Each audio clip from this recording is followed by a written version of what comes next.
नमस्कार, आज की वीडियो में आपका स्वागत है। मैं पिछले कुछ दिनों से एक इम्पॉर्टेंट क्वेश्चन पे गहन चिंतन कर रहा हूँ कि पुरुषों का जो समाज में स्थान है उसमें क्या परिवर्तन आया है। मतलब आप जैसे ट्रेडिशनली देखोगे तो प्रोटेक्टर और प्रोवाइडर वाला रोल पुरुषों को असाइन था। जैसे जैसे समाज बना, सभ्यता आगे बढ़ी, तो पारिवारिक लेवल पे और स्टेट लेवल पे, कम्युनिटी लेवल या स्टेट लेवल पे पुरुषों का ये था कि आप अपना परिवार चलाने के लिए संसाधन प्रोवाइड करेंगे, महिला उससे परिवार को रेस करेगी जैसा भी है, और परिवार पे कोई विपत्ति आती है तो आप रक्षा करेंगे। उसी तरह स्टेट पे, कम्युनिटी लेवल पे भी कोई विपत्ति आती है, युद्ध वगैरह होता है, वॉर्स वगैरह होते हैं, तो आप जाके लड़ाई झगड़ा करेंगे, बचाएंगे, रक्षा करेंगे अपने देश की, अपने लोगों की। ठीक है, और लगभग यही संरचना कई हज़ारों सालों तक चली। अभी कुछ डिकेड्स, कुछ दशक पहले तक भी यही था। और इस वजह से आप देखेंगे कि हमारी जो पिछली पीढ़ियां हैं, हमारे पिताजी की जो पीढ़ी है या दादाजी की पीढ़ी है या उनके पहले के जो पुरुष हैं, उनमें एक था कि वो लोग बहुत ही टफ थे, बहुत ही टफ हैं। आज भी आप उनको देखेंगे क्योंकि उन्होंने बहुत सारी जिम्मेदारियां झेली हैं। कुछ तो उनमें से वॉर्स, युद्ध में भी उन्होंने पार्टिसिपेट किया है। चैलेंजेस बहुत सारे आए हैं जो वो चाहे ना चाहे उनको वो फेस करना ही है। तो वो चैलेंज वो फेस करने की वजह से उनकी जो टफनेस है वो बाहर आई। तो उसको लेके टॉक्सिसिटी भी आई थोड़ी, लेकिन उस पर चर्चा मैं थोड़ी देर बात करूंगा। तो ऐसे पुरुषों का स्थान रहा है और इस तरह से वो ऐसे बनते थे कि उनके अंदर की जो एक मैस्कुलिनिटी थी, जिसको एक चैनल चाहिए कहीं ना कहीं, वो रिस्क लेना, वो लड़ाई करना, वो स्टैंड करना, वो स्टैंड लेना, ये सब के लिए उनका कहीं ना कहीं से माध्यम निकल आता था, चाहे वो अच्छा हो या बुरा। पर आज की डेट में चीज़ें थोड़ी बदल गई हैं। अब महिलाएं भी ये इकोनॉमिकली इंडिपेंडेंट, फाइनेंशियली इंडिपेंडेंट हो गई हैं, तो पैसा तो वो भी लेके आ रही हैं और पूरा परिवार वो अकेले पाल सकती हैं। तो प्रोवाइडर वाला तो रोल आपका वैसे ही काफ़ी डाइल्यूट हो गया है बहुत बड़े समाज के बड़े हिस्से में। प्रोटेक्टर वाला अब कम्युनिटी लेवल पे या पारिवारिक लेवल पे उतना कोई फ़र्क पड़ता नहीं है, क्योंकि ज़्यादातर जगह अब सुरक्षित हैं, लॉ एंड ऑर्डर है और वॉर सब कम होते हैं। अब जैसे रशिया यूक्रेन वॉर या ये पैलेस्टीन इजराइल वाला हो रहा है, वहाँ आपको देखने को मिल रहा है, क्योंकि वो तो पुरुष ही लड़ेंगे, वहाँ पे महिलाओं का रोल बहुत ही कम रहेगा। ज़्यादातर जो वॉर होता है, मैन गो टू वॉर। तो अभी सवाल हमारे पास ये आ गया है कि अगर युद्ध नहीं होगा तो फिर हम लोग क्या करेंगे। मतलब हम लोगों का फिर क्या रोल रह जाता है अगर युद्ध नहीं होता है। इतने बड़े, मतलब ह्यूमन ट्रेजेडी, मानव त्रासदी आएगी तभी हमारा कोई रोल निकल के आएगा, नहीं तो हमारा कोई इंपॉर्टेंस ही नहीं है। क्या ये परिस्थिति बन गई है?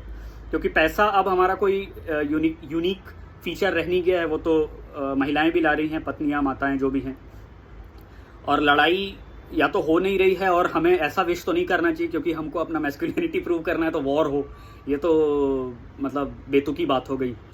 तो अभी हम लोगों का कहीं ना कहीं एक एग्जिस्टेंशियल क्वेश्चन आने लगा है कि हम क्या कर रहे हैं, फिर हमारा क्या रोल है। ये सवाल फाइट क्लब जैसी एक मूवी है हॉलीवुड में, ब्रैड पिट की, अगर आपने नहीं देखी है तो उसे ज़रूर देखिए। वो इन सवालों से डील करती है और 1990s में बनी थी, क्योंकि वहाँ ये परिस्थितियाँ थोड़ी पहले आ गई, भारत में अभी आनी शुरू हुई हैं। तो हम लोग क्या कर रहे हैं, हमारे अंदर का वो जो पुरुष है, जो मैस्कुलिन एलिमेंट है, उसको हम कितना चैनल या कितना मौका दे रहे हैं आगे बढ़ने का, और हम क्या कर सकते हैं, ये जानना बहुत ज़रूरी है। क्योंकि देखिए, वो आगे कैसे आता है, वो आगे इसी तरह से आता है कि हम किसी चैलेंज को फेस करें, हम कुछ दांव पे लगाएं, हम वो एक लड़ाई जो सामने आए, हम वो लड़ने के लिए तैयार रहें, भले हम उसमें हार जाएं। लेकिन मतलब हमको हारना कबूल हो सकता है, लेकिन हमको नहीं लड़ना कबूल नहीं हो सकता। We can not accept not fighting, we can accept loss. तो ये क्योंकि हम अब एक बहुत ही डोमेस्टिकेटेड वर्जन में आ गए हैं, बहुत ही सेफ खेलना शुरू किए हैं, माँ बाप ने बहुत सुरक्षा से पाला है, ज़्यादा कुछ भार भरकम आया नहीं है, और लाइफ जनरली थोड़ी ठीक ठाक ही चल रही है। तो हमको कोई पर्पस ही नहीं मिल रहा है, और बिना पर्पस के आपकी मैस्कुलिनिटी अंदर सड़ जाएगी, जो सड़ रही है। ये बहुत बड़ी आपदा है, ये हमको समझ में नहीं आ रहा है, लेकिन एक अंदर एक हॉलोनेस जो है वो इसी कारण से है, क्योंकि हमारे उस मैस्कुलिन एनर्जी को चैनल करने के लिए हम कोई जगह नहीं दे रहे हैं। तो क्या सोल्यूशन है? उसको कहीं ना कहीं चैनल तो करना पड़ेगा। अब अगर मेरे इस वक्तव्य से आपको ये लग रहा है कि उसको चैनल करने के लिए मैं स्ट्रीट पे जाके किसी से लड़ लूँ या अपनी पूरी पूंजी उठा के कसिनो में लगा दूँ और देखूँ मैं कितना जीतता हूँ, कितना हारता हूँ, तो आपने बहुत ही गलत समझा है। आप ये वीडियो बंद कर दीजिए और चले जाइए, मेरा ये बिल्कुल आशय नहीं है और आप मेरी बात समझ नहीं रहे हैं। एनार्की नहीं है, हमको ये जानना है कि हमारा जीवन में क्या पर्पस है और वो जानने के लिए हमारी वो मैस्कुलिन एनर्जी हमको यूज़ करनी बहुत ज़रूरी है, जो आएगी चैलेंजेस फेस करने से। अब चैलेंज ढूंढने के लिए आपको कहीं जाना नहीं पड़ेगा, चैलेंज आपके जीवन में आते रहेंगे, वो चुनौतियां आती रहेंगी। जब आपको कोई व्यक्ति या कोई संस्थान या कोई ऐसा इवेंट है जो आपको ज़रूर चैलेंज करेगा, और आप उस चैलेंज में अगर आप स्टैंड लेंगे और लड़ाई करेंगे और वो दांव लगाने को तैयार हो जाएंगे, तो कहीं ना कहीं आपकी मैस्कुलिन एनर्जी ना सिर्फ प्रिजर्व्ड रहेगी बल्कि बढ़ेगी भी। तो आप सोचेंगे पूरी रातों रात ये परिवर्तन, ये बदलाव आ जाए, तो ऐसा नहीं होने वाला है। ऑफ कोर्स आपको छोटे छोटे स्टेप्स लेके आगे बढ़ने पड़ेंगे। तो यही चीज़ हमें करनी पड़ेगी कि हम जीवन में देखें कि हम कहाँ से अपनी मैस्कुलिन एनर्जी को एक चैनल दे सकते हैं, कंस्ट्रक्टिव फॉर्म में, डिस्ट्रक्टिव फॉर्म में नहीं। क्योंकि कंस्ट्रक्टिव फॉर्म में देने से ही वो टॉक्सिसिटी जो हमारी प्रीवियस जनरेशंस में आई, हम उससे दूर रह सकते हैं। हम अंदर से सुरक्षित, सिक्योर और फुलफिल्ड फील करेंगे, तभी हम अपनी मैस्कुलिन एनर्जी का पूरा फायदा उठा पाएंगे, हमें एक पर्पस मिलेगा।